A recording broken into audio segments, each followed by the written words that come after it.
Hello दोस्तों, मैं दीपक मिश्रा स्वागत करता हूं अपने चैनल वो भयानक यादों में। दोस्तों, अगर कहानियां पसंद आ रही हैं तो लाइक, शेयर, कमेंट और सब्सक्राइब अवश्य करें। फॉलो करना ना भूलें।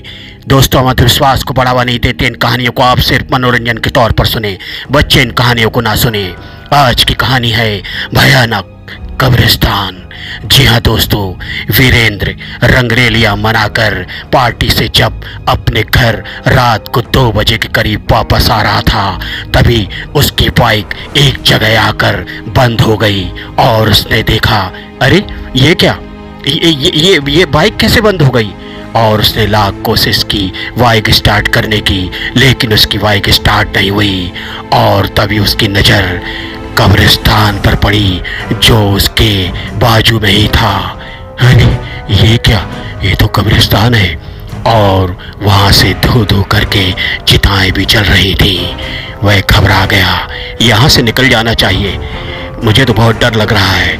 वह दारू के नशे में भी था और धीरे धीरे आगे बढ़ने लगा। तभी उसने देखा कि एक युवती उसकी तरफ आ रही है, लाल कपड़ों में लिपटी हुई है। ये औरत कौन है, मेरी तरफ आ रही है। और वह उसके करीब आकर बोली, सुनिए, आपसे कुछ काम है।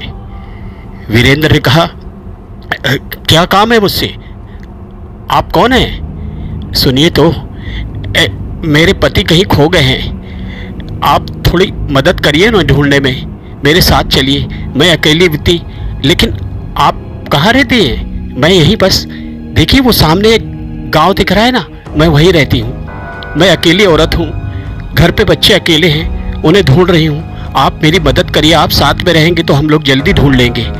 वीरेंद्र ने कहा, नहीं, मुझे वैसे भी लेट हो गया है, मैं अपने घर जा रहा हूँ, आप भी घर वापस चले जाइए, सवेरे उठ के आप ढूंढ लीजिएगा, प्लीज़ मेरी मदद करिए प्लीज़। और वीरेंद्र उसकी मीठी आवाज़ों में पिघल गया और उसके साथ उसके पति को ढूंढने के लिए चल दिया। चलिए, किस तरफ गए थे आपके पति, ये तो मुझे मालूम नहीं, लेकिन कुछ तो मालूम होगा कि कहाँ रुकते, कहाँ उठते, कहाँ बैठते हैं। हाँ, एक जगह मुझे मालूम है, तो चलिए वहीं पर होंगे वो। और वह वीरेंद्र को लेकर चलने लगी। तभी वह कब्रिस्तान के पास में आई और रुक गई। ये क्या, अरे ये आप कहाँ आ गई, ये तो कब्रिस्तान है। हाँ, वो अक्सर यहीं पे बैठा करते हैं। कब्रिस्तान में यहाँ क्या करते होंगे। आइए तो, आइए ना, आइए, डरने की क्या बात है, मैं औरत होके अंदर जा सकती हूँ, आप इतना घबरा क्यों रहे हैं। नहीं, ऐसी कोई बात नहीं। वीरेंद्र ने अपने मोबाइल की टॉर्च ऑन कर ली और उसके साथ कब्रिस्तान में घुस गया। आप ढूंढिए इधर और मैं इस तरफ ढूंढती हूँ। और वह डरते डराते यहाँ वहाँ ढूंढने लगा। तभी वह युवती गायब हो गई। उसने देखा, अरे ये कहाँ चली गई। उसने आवाज लगाया, कहाँ हैं आप कहाँ हैं। उसकी कोई भी आवाज नहीं आई, मगर थोड़ी देर में ही वह युवती एक पुरुष के साथ उसके सामने प्रकट हो गई। देखिए, मिल गए मेरे पति, यही है मेरे पति। अरे ठीक है, अच्छा है, चलिए अब वापस चलते हैं, बहुत रात हो गई, मुझे भी जाना है। आज की रात यहीं ठहर जाइए ना। ये आप क्या कह रही हैं।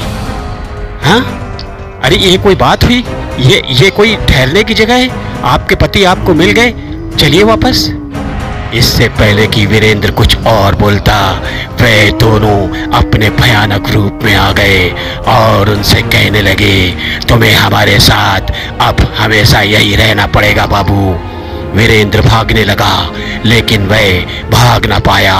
इन लोगों ने उसे घसीटते हुए कब्रिस्तान के अंदर ले गए और एक खुदी हुई कब्र के अंदर डाल के ऊपर से मिट्टी डालने लगे।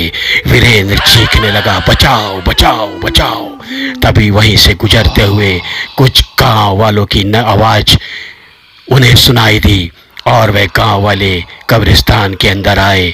तब तक यह प्रेत और प्रेतनी वहाँ से गायब हो चुके थे।